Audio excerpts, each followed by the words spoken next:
Sesi mengaji, belajar Islam lebih dekat. Bismillahirrahmanirrahim. Assalamualaikum warahmatullahi wabarakatuh.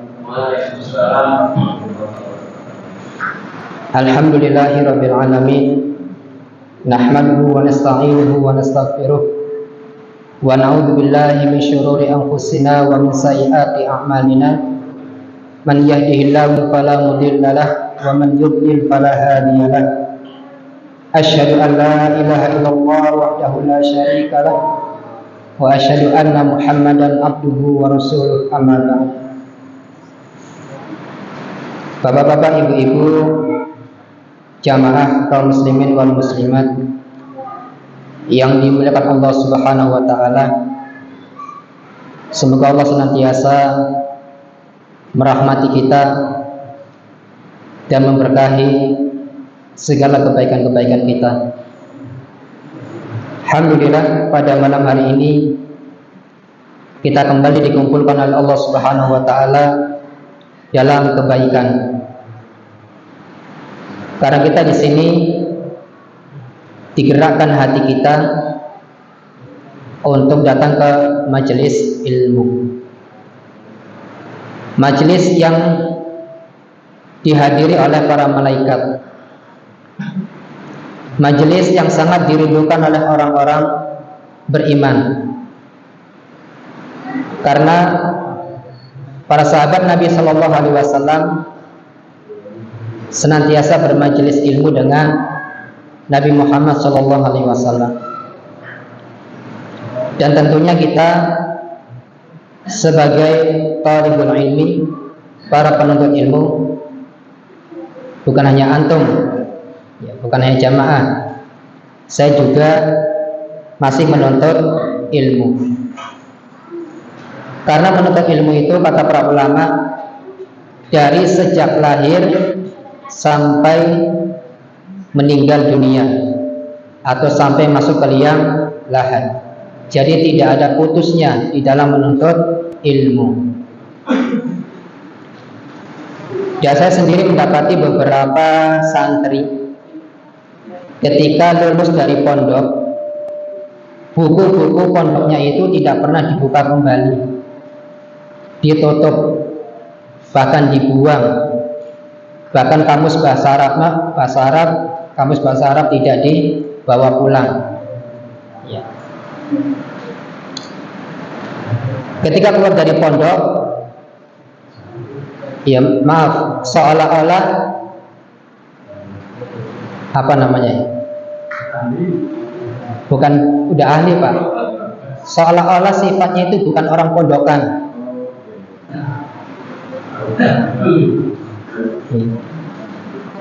Sifat pondokannya itu udah hilang ketika selesai dari pondok. Dan ilmu yang dia pelajari itu tidak membekas, tidak diamalkan. Dan sudah ketika lulus dari pondok nggak belajar lagi, nggak pernah bermajelis ilmu lagi, tidak pernah baca kitab lagi, bahkan mungkin tidak kuliah atau menyambung belajar. Dan ini banyak didapati. Dan alhamdulillah, kita semoga diberikan oleh Allah Subhanahu wa taala keistiqomahan di dalam menuntut ilmu. Kemarin saya ikut daurah selama 1 hari setengah. Ya. Ada beberapa kalimat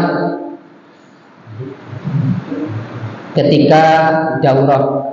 Jadi daurahnya itu membahas tentang adab-adab penuntut ilmu yang dibahas dari kitab Hilyah Thalabul Ilmi. Hilyah itu artinya hiasan para penuntut ilmu. Di akhir-akhir sesi pembahasan ada sebuah kalimat dari para ulama.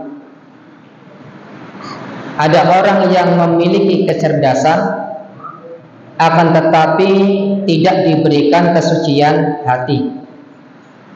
Yang baca status mungkin paham ya.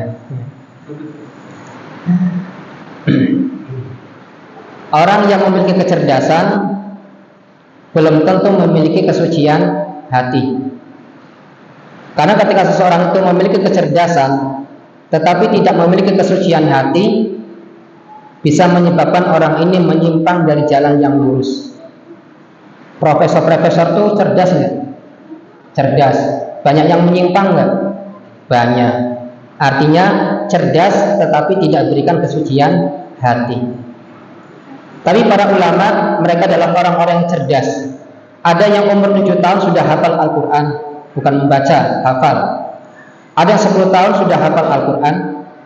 Bahkan mereka sebelum masa-masa balik atau bulugh, ya, dia sudah menghafal Al-Quran. Hafal satu Al-Quran di dalam kepala, bukan di luar. Ya. Maksudnya dia hafal, memang benar-benar hafal.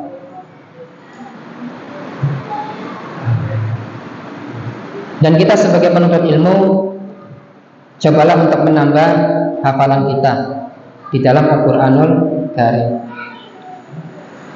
Nah, jamaah sekalian yang dimuliakan Allah Subhanahu wa taala, masih banyak hal-hal di dalam kitab Hilya Thalabul Ilmi itu, ada pada penuntut ilmu itu, ya, adab terhadap diri sendiri. Itu ada sampai 60 adab, yang kemarin baru selesai setengahnya. Mungkin pada daurah yang lain bisa disambung kembali, mudah-mudahan. Ya. Jadi bermajelis ilmu itu harus sabar, berjam-jam. Kalau daurah kemarin di Masjid Imam Syafi'i, dari setengah 6 pagi selesai jam setengah 8 malam. Kira-kira pinggang kita kuat nggak? Aduh, pulang-pulang istrinya suruh mijati ya. Masya Allah. Tetapi ada istirahatnya. Dan ini pernah dilakukan oleh Rasulullah SAW dan para sahabat. Setelah salat subuh, Rasulullah bercerita, ya, jeda salat duhur. Habis salat duhur lanjut kembali. Kemudian salat asar. Habis salat asar lanjut kembali. 1 hari full. Itu para sahabat. Alhamdulillah, sebenarnya banyak sekali ya keutamaan-keutamaan para sahabat. Bahkan di antara mereka dikabarkan ada 10 sahabat yang dijamin oleh Rasulullah SAW melalui Rasulullah, maksudnya, karena itu adalah wahyu dari Allah. Allah menyebutkan ada 10 sahabat di antara mereka yang dijamin oleh Allah masuk surga. Siapa aja itu 10 sahabat? Tentunya 4 khulafa ar-rasyidin, ya, Abu Bakar, kemudian Umar bin Khattab, Utsman bin Affan, Ali bin Abi Thalib, kemudian Abu Ubaidah bin Al-Jarrah, kemudian Zubair bin Awam, Sa'ad bin Abi Waqqas, Sa'id bin Zaid, dan juga Zubair bin Awam. 10 sahabat. Talha bin Ubaidillah, 10 sahabat yang dijamin oleh Allah Subhanahu wa taala masuk ke dalam surga. Jadi Abu Bakar As-Siddiq, Umar bin Khattab, Utsman bin Affan, Ali bin Abi Thalib, Abu Ubaidah, Talha bin Ubaidillah, Zubair bin Awam, Abdurrahman bin Auf, Sa'ad bin Abi Waqqas, Sa'id bin Zaid, dan Abu Ubaidah bin Al-Jarrah. Ini 10 sahabat. Dan juga tentunya masih ada sahabat-sahabat yang lain yang dijamin masuk surga oleh Allah Subhanahu wa taala. Alhamdulillah, kita akan meneruskan pembacaan kitab di dalam Minhajul Muslim. Ya. Kita membahas kitab ini, ya, materi per materi kita ngurut. Ya, kita ngurut. Dan di antara ada penuntut ilmu itu, kalau bisa senjatanya dipakai. Apa itu senjatanya? Pulpen sama buku, ya. Itu senjata penuntut ilmu. Bahkan penulis Hilya Thalabul Ilmi atau bahkan ulama yang lain itu menyarankan jangan lepas dari yang namanya membawa pulpen dan juga kertas. Bahkan sekelas Imam Syafi'i atau imam-imam yang lain, ketika tidak punya kertas untuk menulis ilmu ketika bermajelis, itu sampai menggunakan tulang belulang, ada yang menggunakan dedaunan, ada yang pelepah kurma, bahkan ada yang sampai kayu. Nah sekarang kertas sudah mudah, pulpen gampang, ya. Pada bawah nggak? Ya. Jadi dicatat, ya, dicatat. Kemarin Masya Allah daurah banyak sekali faedah-faedah yang bisa saya ambil, yang belum saya ketahui saya menjadi tahu, dan Masya Allah luar biasa. Semoga nanti bisa berlanjut ya pada hari-hari berikutnya membahas kitab Hilya Thalabul Ilmi. Nah sebelum saya membahas tentang hal-hal yang dilarang saat jinabah atau junub, di sini disebutkan dalam kitab Minhajul Muslim, sedikit ingin saya menjelaskan sebelum kita masuk kepada hal-hal yang dilarang saat jinabah. Di sini disebutkan tata cara mandi. Kemarin kan sudah selesai hal-hal yang dimaksudkan dalam mandi. Coba murojaah kembali. Murojaah itu mengulang. Yang dimaksudkan dalam mandi apa saja kemarin? Berlebihan dalam menggunakan air. Yang kedua, nggak nyatet sih. Antum bukan Imam Syafi'i ya. Imam Syafi'i itu sekali bermajelis mendengar langsung hafal, ingat. Lah kita saja baca berkali-kali kadang nggak hafal ya. Nggak apa-apa. Yang kedua, mandi di tempat yang najis. Kemudian mandi dengan lebihan air dari istri. Dan yang keempat, mandi tanpa ada penutup. Dan yang kelima, mandi di air yang tergenang. Itu hal-hal yang dimakruhkan. Adapun tata cara mandi ada sebagai berikut. Di sini jelaskan, saya bacakan dalam kitab ini.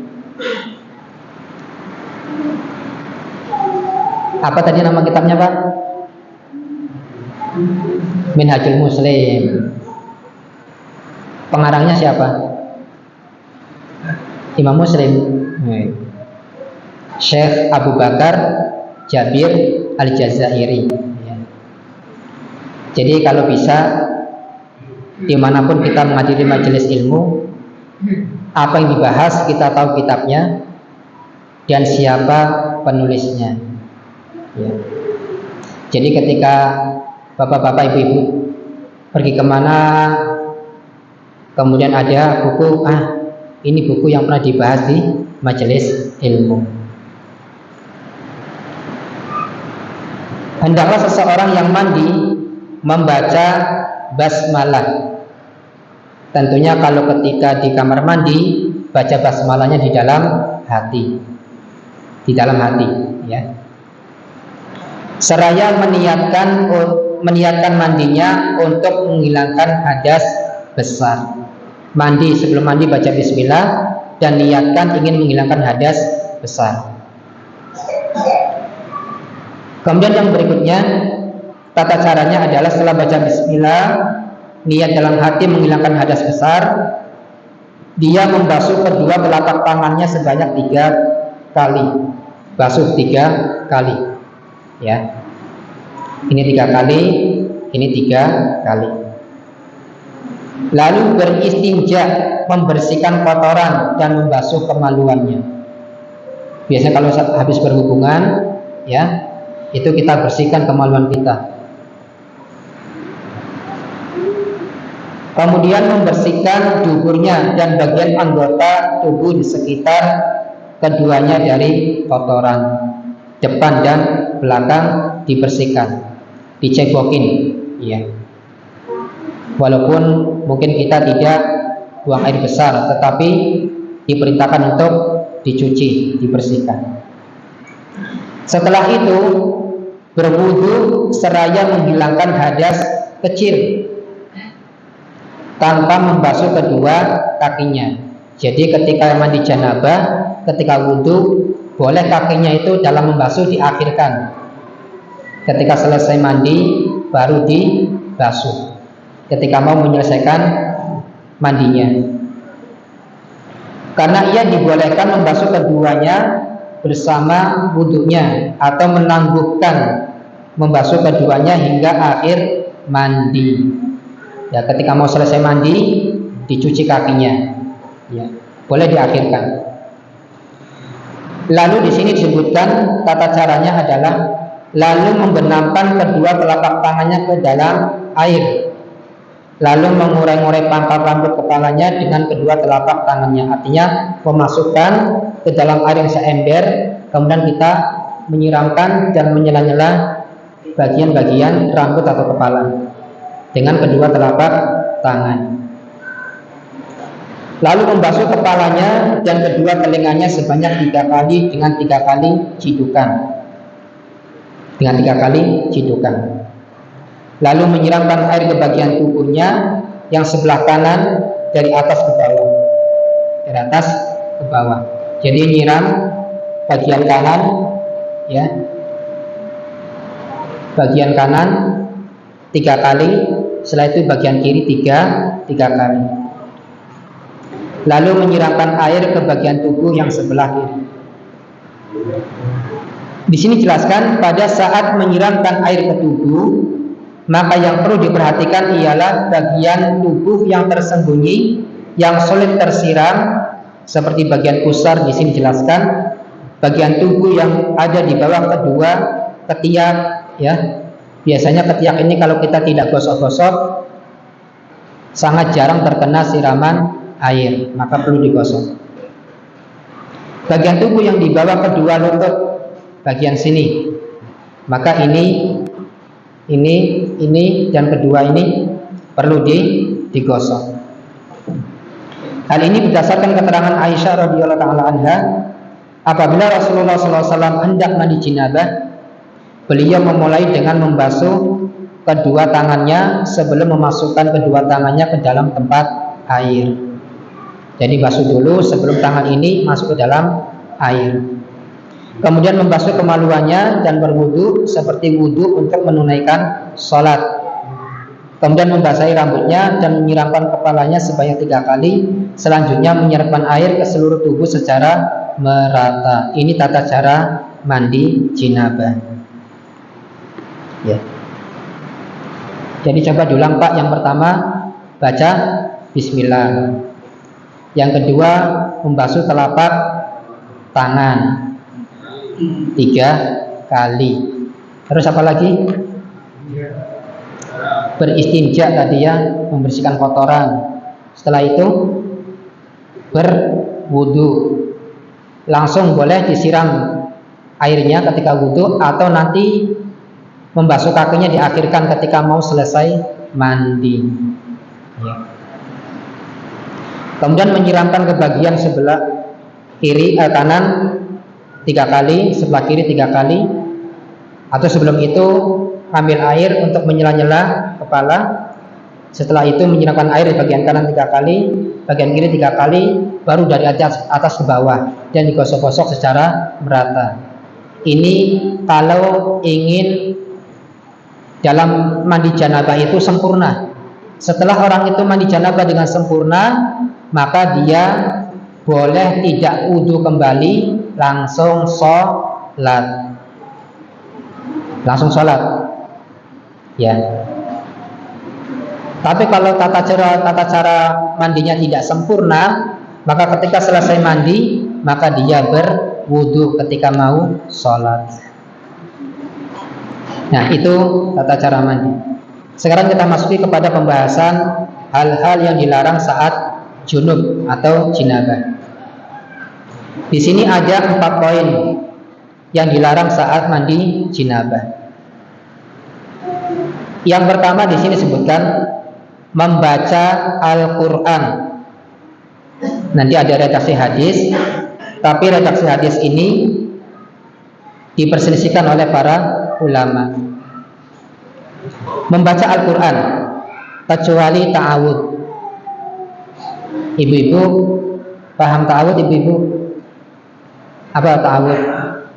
A'udzu billahi minasyaitonir Rajim. Itu bacaan ta'awudz. Dan sejenis doa-doa. Jadi ini sebutkan dilarang membaca Al-Quran. Tapi kalau ta'awudz, baca doa-doa yang lain itu dibolehkan. Ini berdasarkan sabda Nabi SAW, la taqra'ul haidu walal junubu syai'an minal Qur'an. Hadis ini diriwayatkan oleh Imam Tirmidzi, tapi menyatakan ma'lul hadisnya. Ma'lul itu apa nanti dijelaskan di sini. Perempuan yang sedang haid serta orang yang sedang junub tidak dibolehkan membaca sesuatu pun dari Al-Quran. Tidak boleh. Dalam hadis ini tidak boleh membaca Al-Quran bagi orang yang haid. Nah, di sini jelaskan hadisnya mu'allal. Apa itu mu'allal? Hadis yang zahirnya itu selamat, seolah-olah itu maknanya benar, padahal di dalamnya terdapat ilat. Ilat itu bukan ini ya, ilat itu. Ilat itu artinya penyakit. Kalau dalam ilmu hadis, ilat itu artinya penyakit. Padahal di dalamnya terdapat ilat yang samar, yang dapat merusak kesahihannya, yang dapat merusak kesahihan hadis tersebut. Ilat, sebab cacat yang samar pada sebuah hadis yang zahirnya sahih tetapi hakikatnya cacat. Seolah-olah hadis ini benar tapi sebenarnya cacat. Ya. Pertama, sebab cacat yang umum. Yang kedua, kesesamaan yang kurang. Khafat dobet ya. Kalau kita belajar hadis mumet, asli mumet. Kalau kita belajar hadis, kita harus hafal para perawi hadis dan harus kenal satu persatu. Misalkan dari Abdullah itu siapa? Dilihat, ya. Dia itu orang yang pelupa, hafalannya kuat apa tidak, jujur apa tidak, nuntut ilmunya di mana, ya. Itu dirinci. Belum lagi perawi yang ini, misalkan Zubair, dilihat kembali satu persatu perawi hadis itu dilihat. Karena Imam Bukhari tidak akan mengambil hadis dari orang yang berbohong. Walaupun hafalannya ada, kuat misalkan, tapi berbohong, Imam Bukhari tidak mau mengambil hadisnya. Ini seperti dikisahkan oleh Imam Bukhari, ya. Imam Bukhari mau mengambil hadis. Kemudian dari orang tersebut, orang ini memanggil binatang, seolah-olah membawa makanan. Binatang itu mendekat, tapi tidak ada makanan. Nah, orang ini berbohong sama binatang. Maka Imam Bukhari meninggalkan, tidak mau mengambil hadisnya. Sama binatang aja dia berdusta, berbohong, apalagi yang lainnya. Kehati-hatian dalam mengambil hadis.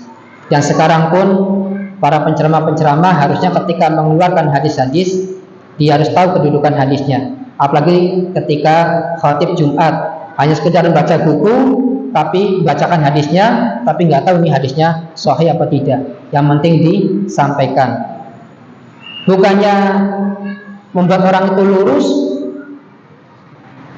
malah menjadi bengkok, sesat, karena mengamalkan hadis dhaif atau hadis maudhu. Hadis maudhu itu hadis yang palsu. Ya. Akan tetapi di sini yang perlu kita sampaikan,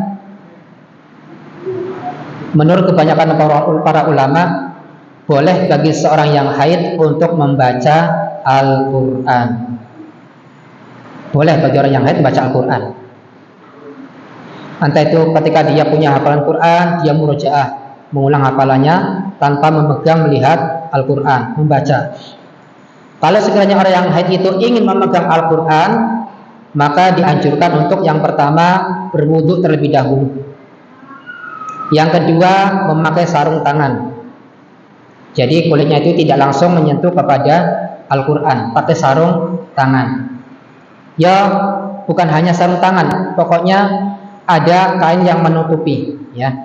Entah itu dari apa, yang penting tidak menyentuh langsung. Ini anjuran dari para ulama. Kemudian berdasarkan keterangan Ali radhiyallahu anhu bahwa Rasulullah SAW biasa membacakan Al-Quran kepada kami pada setiap kesempatan selama beliau tidak sedang junub. Tapi ketika sedang junub, bagi yang haid, maka dia dibolehkan membaca Al-Quran dengan syarat tadi, berwudu dan tidak langsung menyentuh kulitnya dengan Al-Quran, tetapi memakai sarung tangan. Yang kedua yang dilarang saat jenabah junub, memasuki masjid. Memasuki masjid sedang junub. Tapi bagi yang sedang haid, dia dibolehkan untuk datang ke masjid walaupun sedang haid, dengan syarat menjaga darah haidnya agar tidak menetes ke masjid. Karena orang haid itu waktunya lama. Tapi kalau kita habis berhubungan badan atau mimpi basah, cukup dengan mandi, jebur, selesai. Karena itu kan butuh waktu yang sebentar. Tapi kalau belum mandi, maka dilarang untuk masuk ke masjid. Bagaimana Pak Ustaz kalau cuma lewat, misalkan anak saya bawa HP, kemudian masuk masjid, pulang-pulang HP-nya ketinggalan di masjid, ketinggalan di masjid, atau ada keperluan di masjid cuma sebentar, boleh nggak ini? Kan tidak boleh masuk masjid. Boleh nggak ini? Bingung.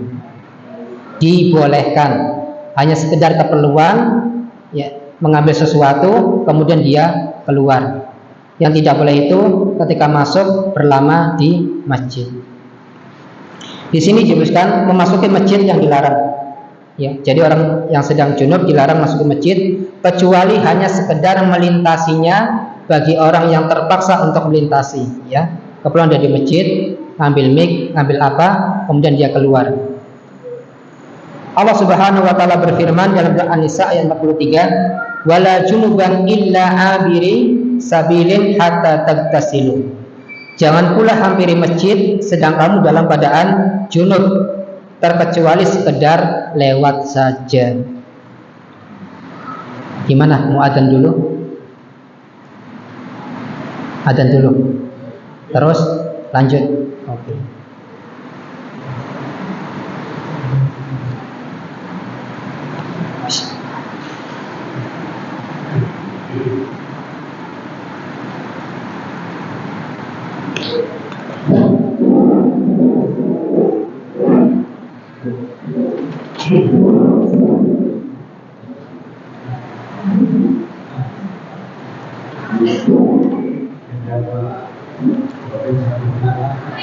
Allahu Akbar, Allahu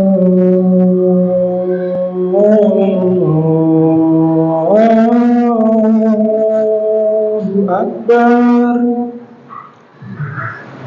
Allahu Akbar, Allahu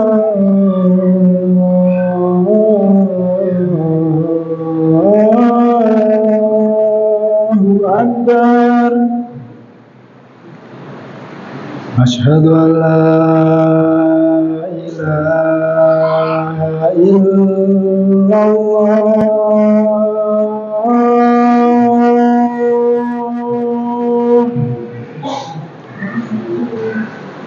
Asyhadu an la ilaha illallah.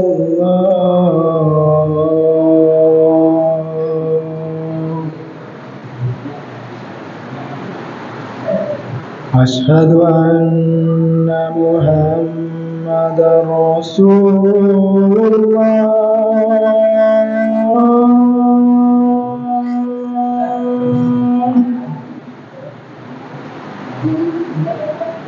أشهد أن محمدا رسول الله.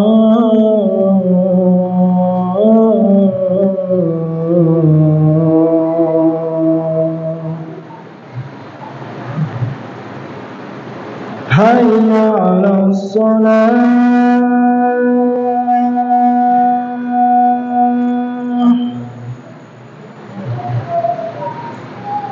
حي على الصلاة.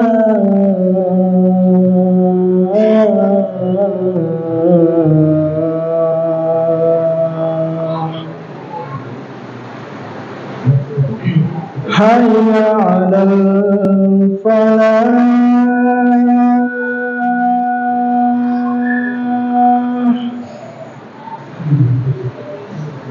حي على الفلاح.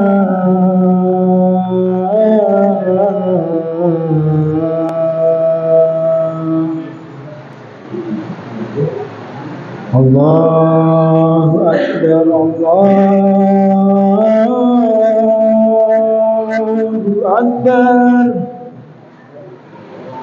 لا إله إلا الله.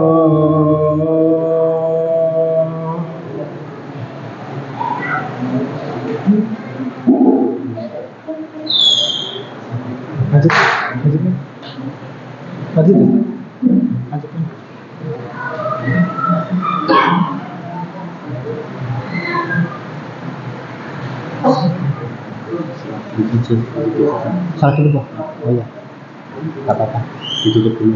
Ya.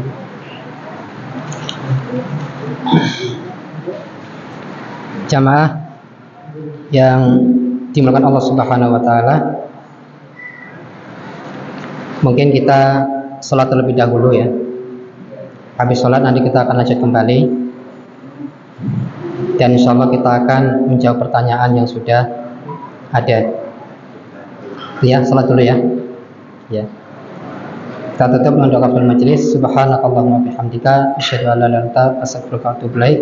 Wassalamualaikum warahmatullahi wabarakatuh.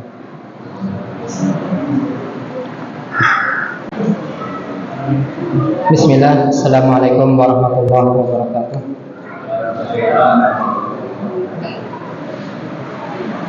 Alhamdulillah wassalatu wassalamu ala Rasulillah wa ala alihi wa sahbihi ajma'in. Amma ba'd. Kita teruskan. Tadi baru 2 poin yang kita sampaikan berkenaan dengan hal-hal yang dilarang saat jinabah. Kemudian yang ketiga, yang dilarang ketika orang itu jinabah adalah menunaikan sholat, baik sholat yang wajib maupun sholat yang sunnah. Bagi yang junub, jinabah tidak boleh untuk melakukan sholat, baik itu yang wajib maupun yang sunnah.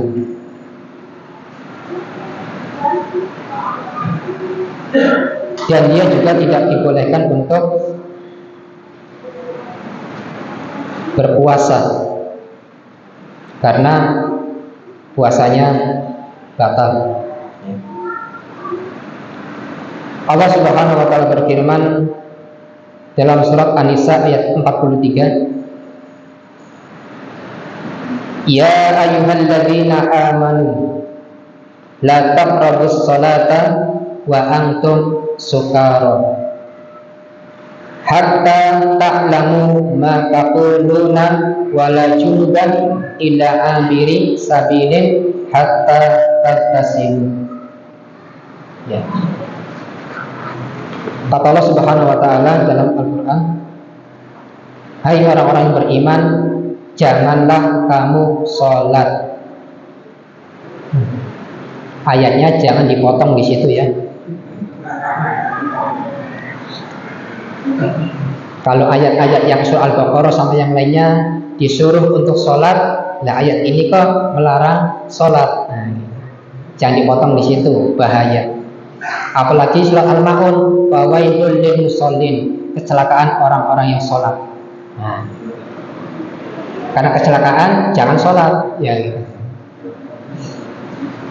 Ternyata orang yang sholat saja bisa celaka ketika dia mengulur-ngulur waktu sholatnya sampai hampir keluar waktu sholat. Kemudian yang kedua, orang yang tidak beres ketika melaksanakan sholat, gerakannya, bacaannya, ya. Hai orang-orang beriman, janganlah kamu sholat sedang kamu dalam keadaan sukaro. Apa sukaro? Mabuk. Allah Subhanahu wa ta'ala mengetahui keadaan kondisi orang-orang di Madinah. Orang-orang di Madinah itu sebelum dia masuk Islam atau setelah dia masuk Islam, jadi sebelum Nabi Muhammad SAW diutus menjadi Nabi dan Rasul, orang-orang Madinah itu sudah terbiasa dengan minum-minuman keras atau khamr, ya.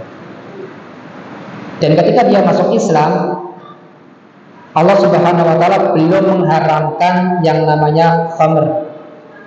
Kalau dia sedang menyukai khamr, kesukaannya, hobinya, kalau Allah langsung melarangnya, mengharamkannya, mereka bisa jadi akan kaget. Dan kalau kaget, bisa jadi dia keluar dari agama Islam. Wah, Islam ini gimana? Melarang kebiasaan kita minum-minuman keras. Tapi turun pelan-pelan sampai ketika Allah melihat dia bisa menerima halal haram, Allah langsung turunkan sebuah ayat yang mengatakan khamar haram. Ketika Allah sudah menurunkan diharamkan khamar, orang-orang Madinah itu mereka pulang ke rumah masing-masing, mengambil khamar, minuman keras, ya, dibanting di jalanan Madinah semuanya. Inilah sami'na wa ata'na, bukan sami'na wa asaina. Ya. Jangan kayak orang-orang Yahudi Bani Israel, ya.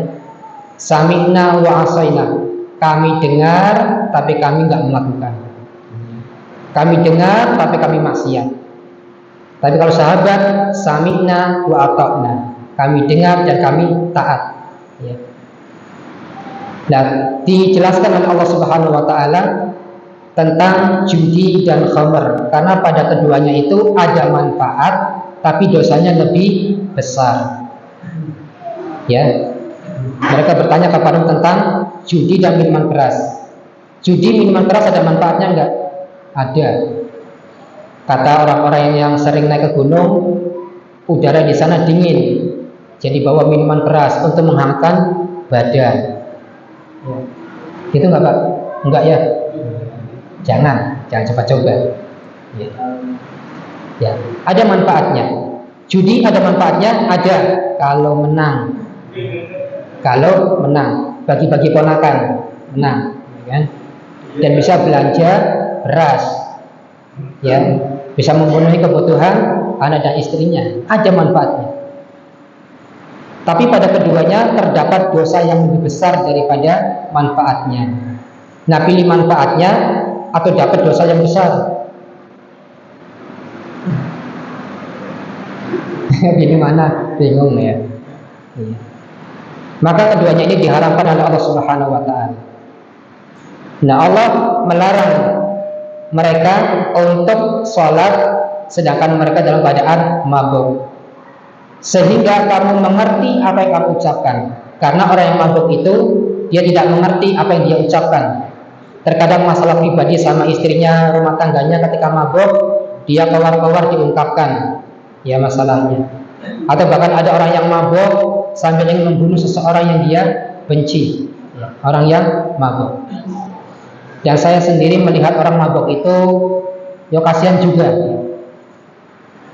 Orang mabuk itu kan kalau sudah teler, biasanya sininya berbusa-busa, ya, Pak. Apa? Kumpluk. Karena ketika saya masih SD atau SMP, tetangga ada yang mabuk, itu masuk ke dalam rumah saya. Di depan TV teler melimpang, ini berbusa-busa, keracunan, ya, teler. Dan sadarnya lama, berjam-jam. Sehingga kamu mengerti apa yang kamu ucapkan. Jangan pula menghampiri masjid sedang kamu dalam keadaan junub, terkecuali sekedar berlalu saja hingga kamu mandi. Surah An-Nisa yang 43. Kemudian yang keempat, yang terakhir, di antara hal-hal yang dilarang saat jenabah, menyentuh Al-Quran. Menyentuh Al-Quran. Meskipun Al-Quran itu itunya menggunakan kayu atau benda-benda yang lain. Kalau sekarang jarang kayu ya, atau kayu pun ada di zaman di daerah-daerah tertentu. Tapi sekarang sudah pakai kertas, ya pakai kertas. Nah, ada yang kecil segini Pak Al-Qurannya, aduh bacanya gimana itu ya, kecil banget. Yang gede segini saja sudah gini-gini, apalagi kecil segini. Ya. Al-Quran terkecil sedunia, Al-Quran terbesar sedunia. Nggak ada Al-Quran yang sedang di dunia. Ya. Ya. Allah Subhanahu wa Ta'ala berfirman tentang mengenai menyentuh Al-Quran dalam surat Al-Waqi'ah ayat 77 sampai 79. Innahu laqur'anun karim fi kitabim maknun la yamassuhu illal mutahharun. Sesungguhnya Al-Quran ini adalah bacaan yang sangat mulia. Baca Quran sangat mulia. Tapi kalau niatnya tidak ikhlas ketika membaca Quran, ya tidak jadi mulia. Karena ada orang baca Quran tapi diseret ke neraka. Kok bisa Pak Ustadz? Bisa. Penyakitnya satu, apa itu? Sum'ah. Baca Quran agar didengar sama orang. Ketika orang itu mendengar, ingin mendapatkan pujian, sanjungan. Oh, baca Quran itu sampai jempolnya papat, ya misalkan. Saking enaknya. Ya, ingin mendapatkan pujian dari manusia, bukan mendapatkan pujian dari Allah Subhanahu wa Ta'ala. Fi kitabim maknun, pada kitab yang terpelihara di Lauhul Mahfuz. Ya.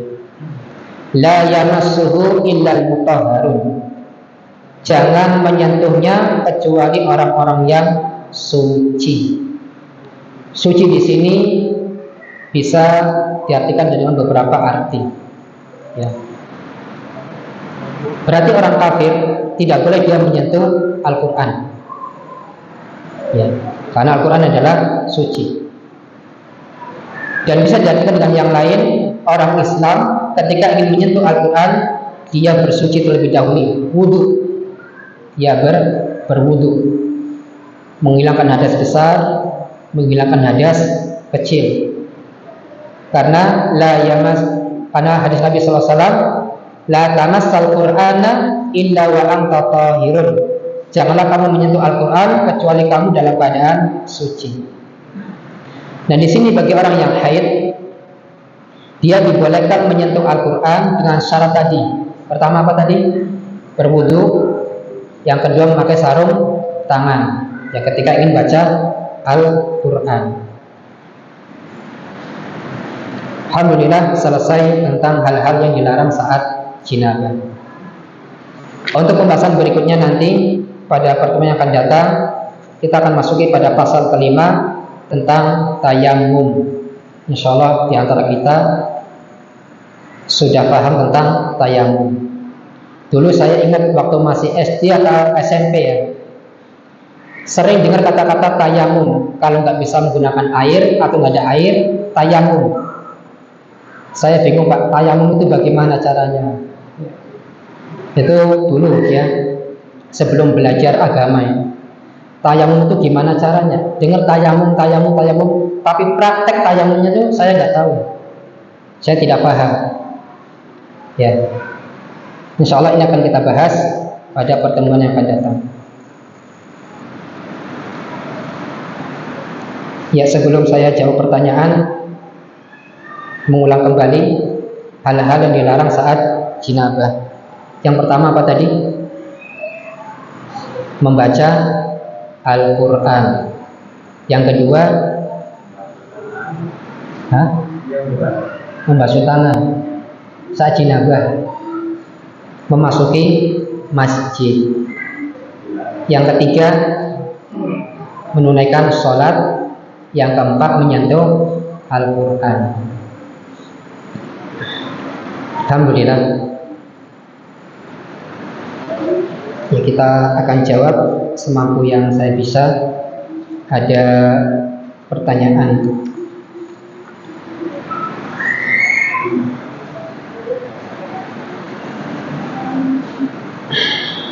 Assalamualaikum warahmatullahi wabarakatuh.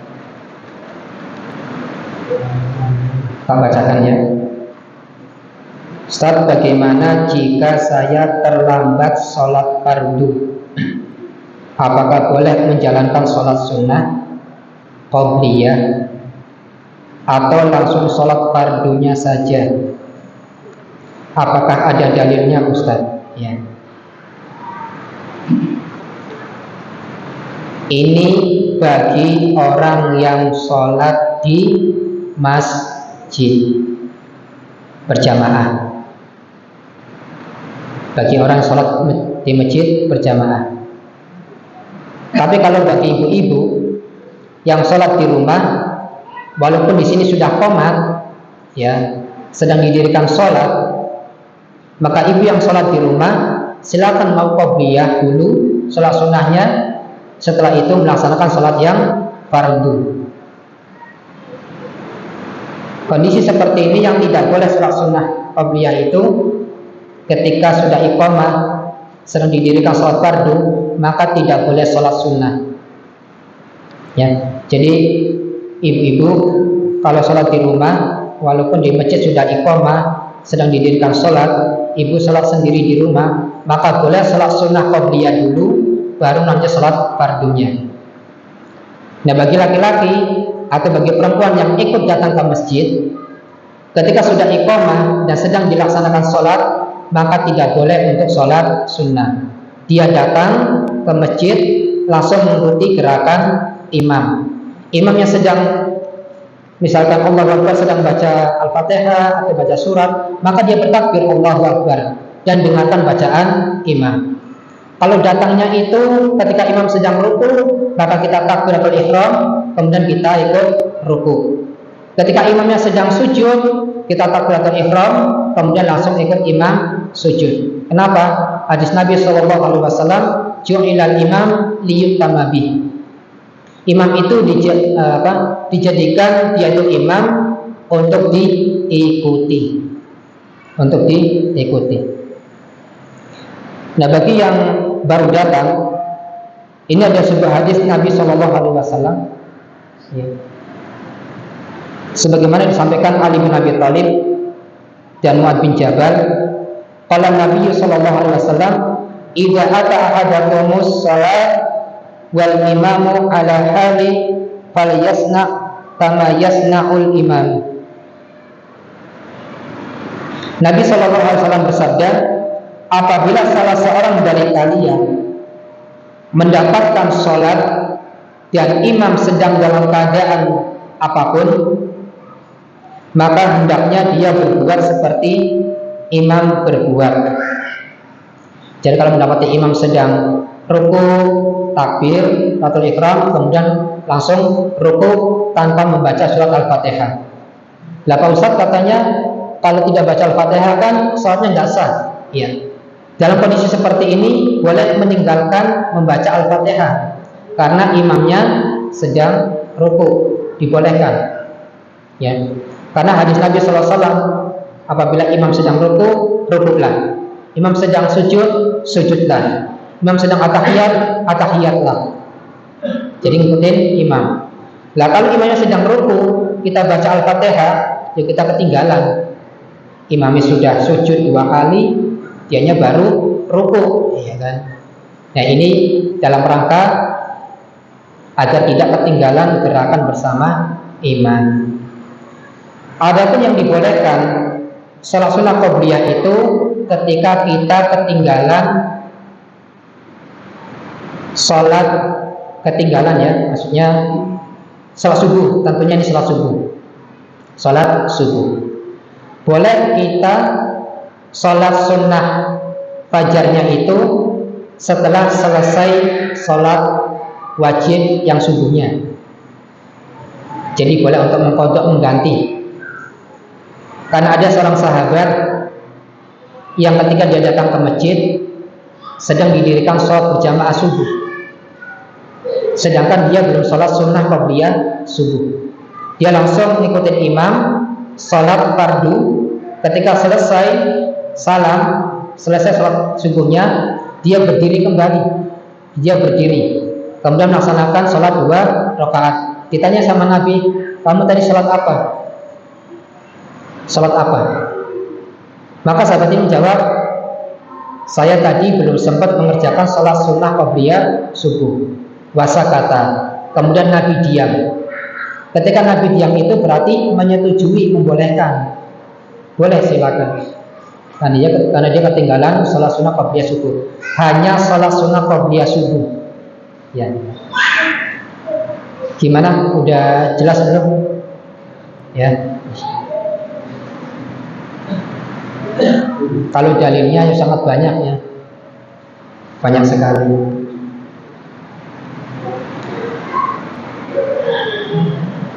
Minum dulu, haus.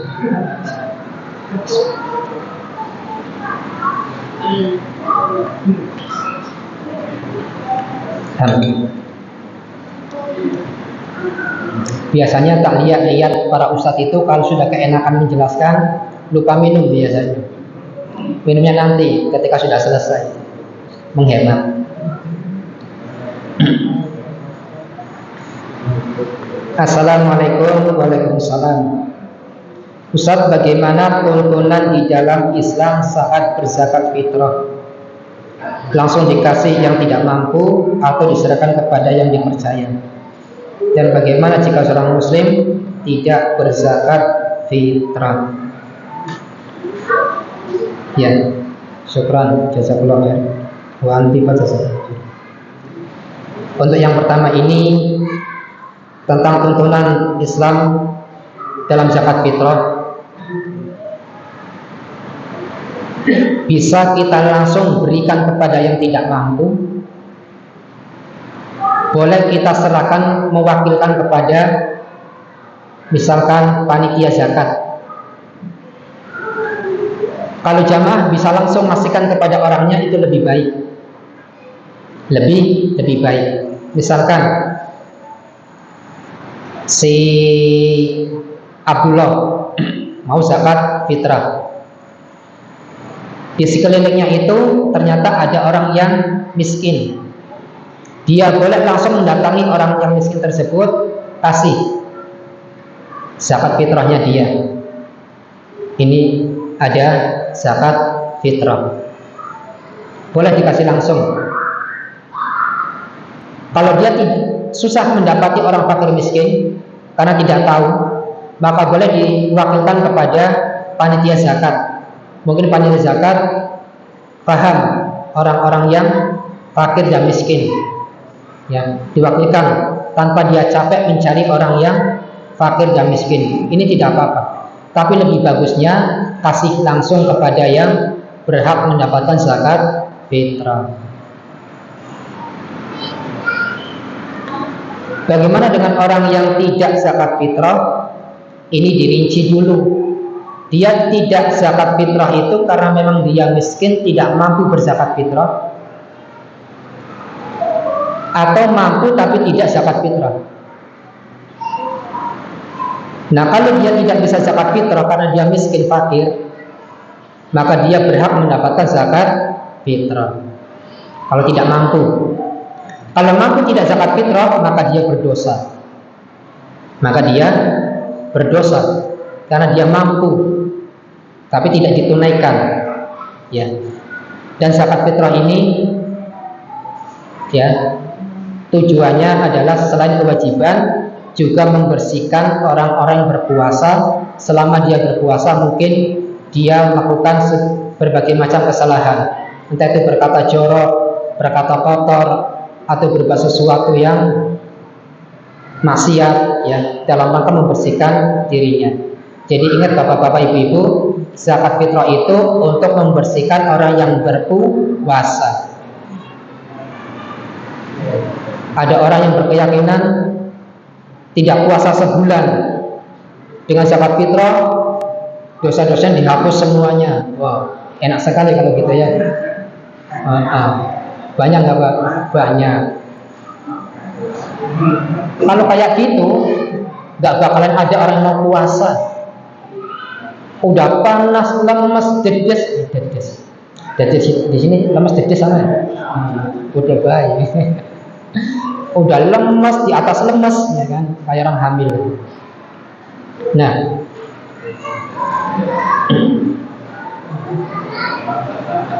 kalau berkeinginan seperti itu, maka akan banyak orang yang malas berpuasa.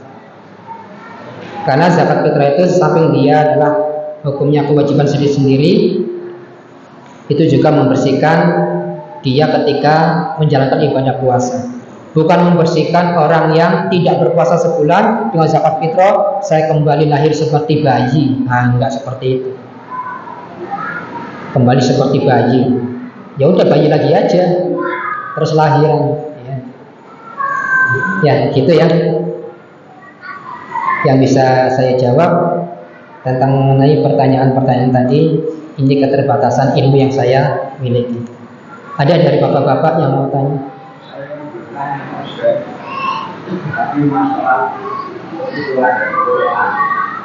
Masalah luar tema.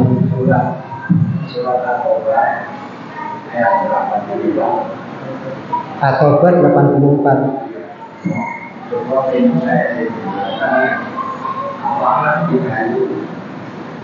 At-Taubah 84.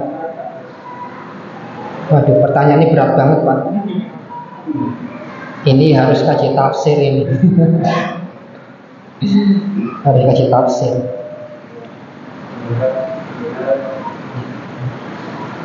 Saya belum buka Pak tafsirnya.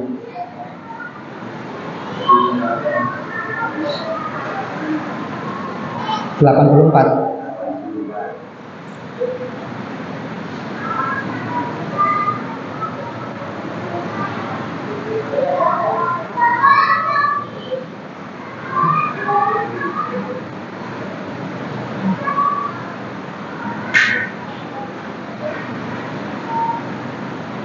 Jamaah ada yang bisa jawab?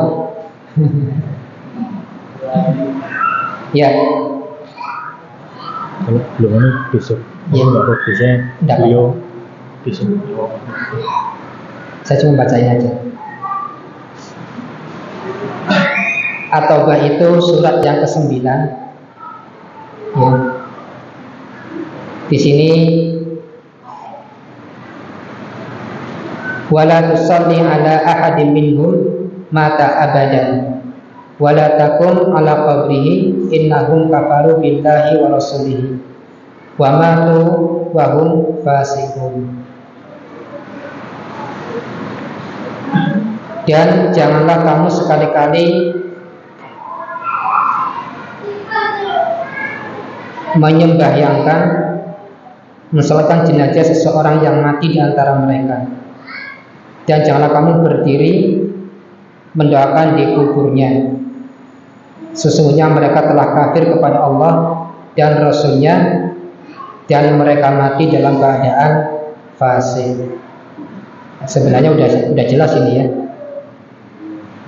mengenai orang-orang yang kafir di sini.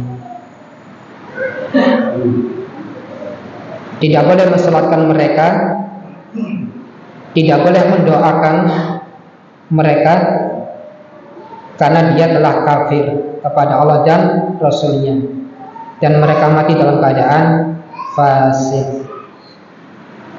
Ya, ini perlu mengkaji tafsir Pak ya, karena kita tidak boleh menafsirkan dengan firasat kita atau perasaan kita.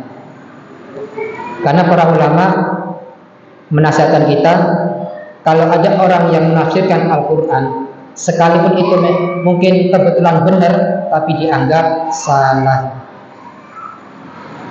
Nah, mengenai orang-orang tidak disolatkan, itu orang kafir, dan kita tidak dibolehkan untuk mendoakan mereka.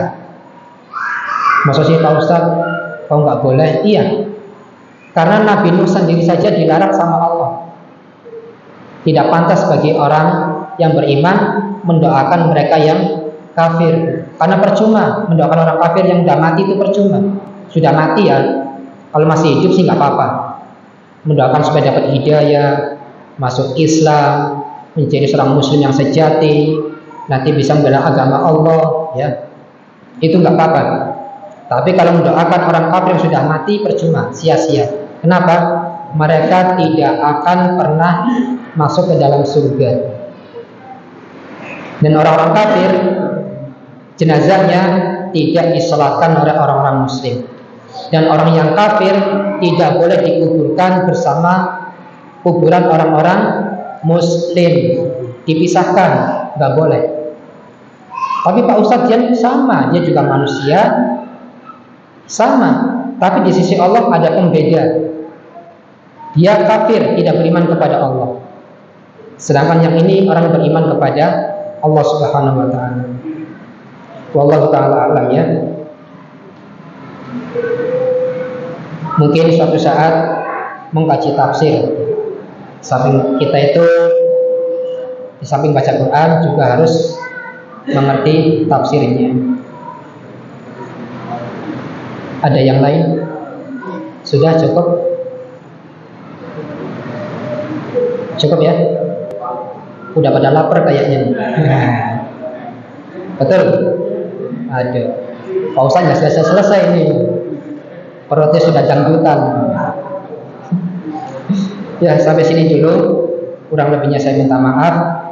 Dan semoga kita semua diberikan oleh Allah Subhanahu wa taala keistiqomahan di dalam keimanan, keislaman, dan di dalam menuntut ilmu agama.